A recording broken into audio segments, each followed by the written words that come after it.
Em linhas gerais, a Comuna de Paris de 1871 é uma insurreição popular, onde a gente intitula em um livro Onde o Proletariado Toma o Céu de Assalto.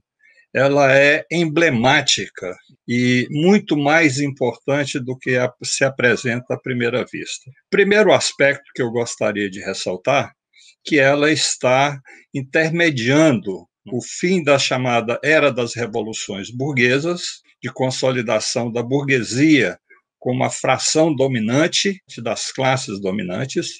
No caso específico da França, essa Comuna de Paris força que a disputa entre monarquias e republicanos, entre a burguesia e a monarquia, faça com que eles cheguem num acordo para estabelecer uma forma de dominação e de exploração de classe, chamada democracia, a república democrática, onde eles poderiam estar se revezando no poder.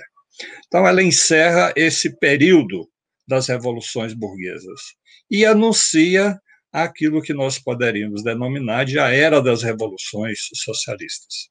Esse é um aspecto fundamental e importante. Ela está, diria assim, numa encruzilhada histórica.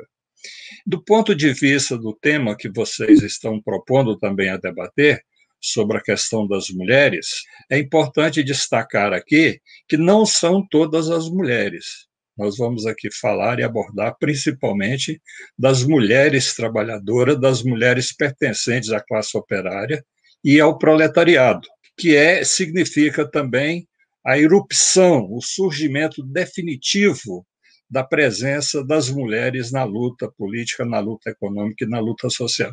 Então, ela significa esse marco fundamental. E tem algumas consequências imediatas. Do ponto de vista da França, a luta entre a burguesia republicana e os monarquistas, frente ao medo provocado pela Comuna de Paris de 1871, eles se aliam e estabelecem uma chamada República Democrática. Então, na França, é praticamente um século de revolução e contra-revolução, burgueses disputando com monarquistas, que chega ao final esse processo revolucionário burguês, em consequência da Comuna de Paris.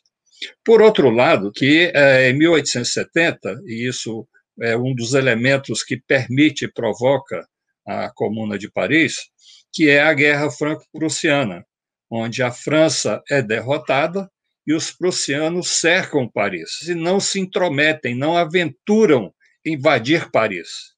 Ele faz um acordo com o governo reacionário comandado por Thiers, libera os exércitos franceses que tinham sido aprisionados para que pudessem atacar Paris e dizimar a Comuna.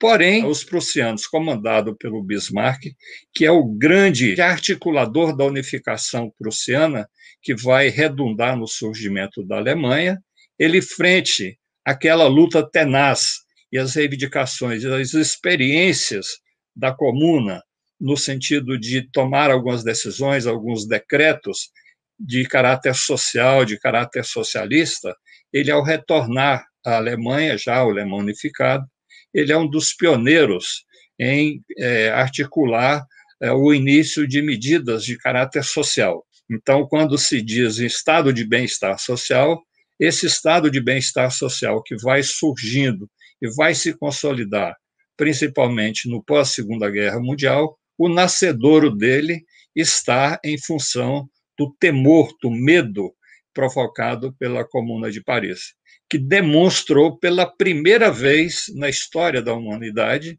que é possível destruir o Estado burguês, que é possível destruir uma sociedade baseada na exploração e na opressão de classe. Então, esse é um dos elementos bem sintéticos sobre a importância da Comuna de Paris. E aí eu gostaria de chamar a atenção que a Comuna de Paris ela é muito pouco estudada, não é? Alguns livros de histórias que abordam a Comuna de Paris. E eu, fazendo uma pesquisa, constatei que, às vezes, livros de pessoas mais avançadas, democratas, têm 2 linhas, 3 linhas, tem um parágrafo, 2 parágrafos, 3 parágrafos, e aqueles mais avançados discutem um pouquinho o que foi a Comuna de Paris. Portanto, não dá a esse acontecimento a importância que ele de fato representa.